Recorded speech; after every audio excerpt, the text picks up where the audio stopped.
Next slide, please. So you're all aware of the keepers. We're all about clean water. I've been working on this issue for 19 years.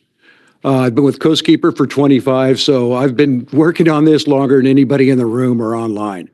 What I wanted to do is provide some context for what you've heard. First of all, I want to thank the staff for a very excellent presentation and really they've left no stone unturned, and like I said, I've been watching this for a long time.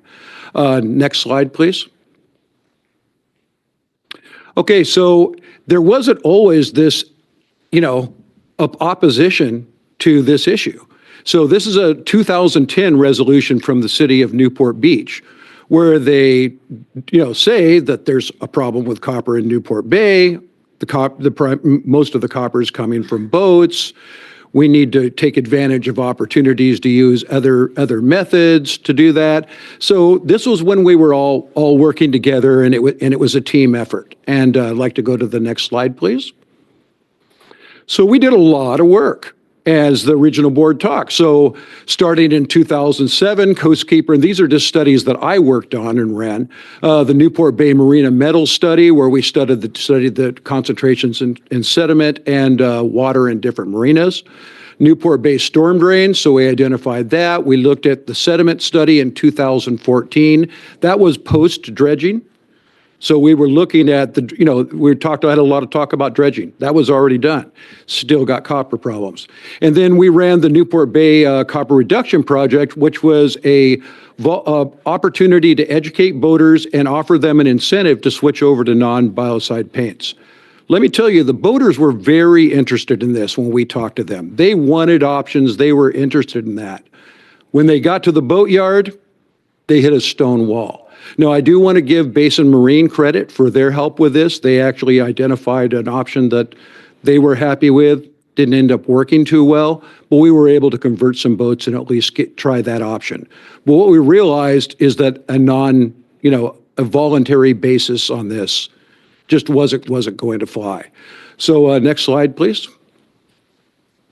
So there were some other options tried. So in 2011, the Port of San Diego, along with help from Orange County Coastkeeper and others, we tried legislation to go ahead and ban copper bottom paint.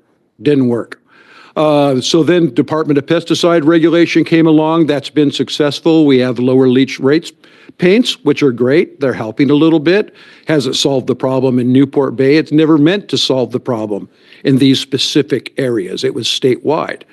And then most recently, and this is really a show of where, people are at in the city of Newport Beach. Assembly Bill 7073, which would have gutted all copper regulations on copper paint, and that was defeated. So next slide, please. So alternatives to copper paint. So non-biocide paint alternatives are available in Newport Beach today. I was just checking the website. So Basin Marine, Balboa Yard, they'll put them on. The Port of San Diego study, an earlier one, showed that non-biocide paints were more cost-effective than copper. And then because everybody's cherry-picking quotes from the Washington study, I'll go ahead and do the same thing. And on page 29 of the Washington study, it says that the non-biocide paints perform just as well as the biocide paints. And then boat lifts and dry docks. So, in Orange County, we have more than one harbor, so we see a lot of those. So there's different options. And in fact, Orange County Coastkeeper has a boat, and ours is we put it on our trailer and put it away. So next, please.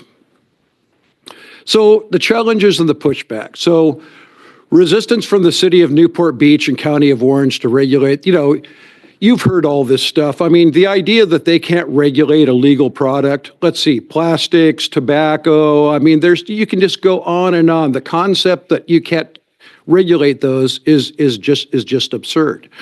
And, if there's a boater education program going on in Newport Bay, I haven't seen it. We got a boat. We're down there all the time. In fact, in 2015, we sat down and had a meeting with the city, and they were like, well, how about we postpone this TMDL for about 5 years? We can get a better grip on it. We said, we can consider that, but what we would want to see is a boater education program, and then also a diver certification program. They said, we'll get back to you on it. Well, we haven't heard anything about that since then. In 2020, I worked with Newport Beach staff on a proposal, a 319H grant for diver certification. And that, that actually, we got the paperwork going. It went pretty well. When that got up to senior level, got killed. So unfortunately, what we've got is a situation where there was just a change of attitude. There's a change in staff, change in council.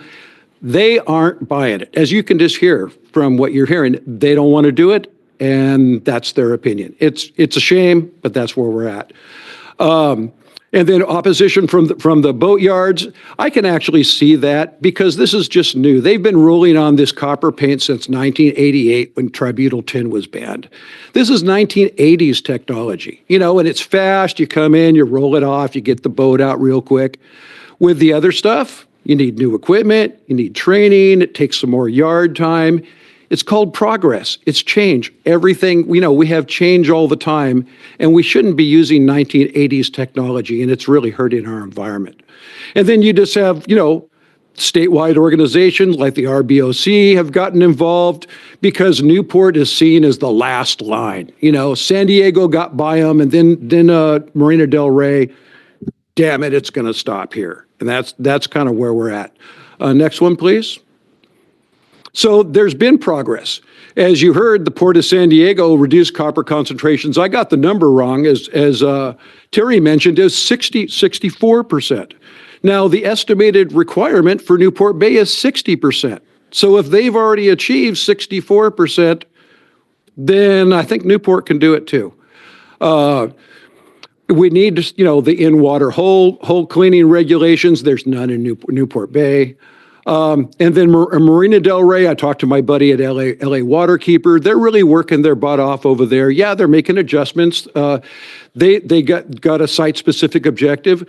You could do that here. They could have done that 10 years ago. In fact, the math has kind of already been done, and the site-specific objectives looks worse than what they have right now. So there's really not a reason to do that. And then in-water docking systems. So next one, please. So that's it, and I would be glad to answer any questions or anything you have. Thank you. Thank you, Mr. Hiemstra. Really appreciate your participation here in that presentation. Thank you. And on this long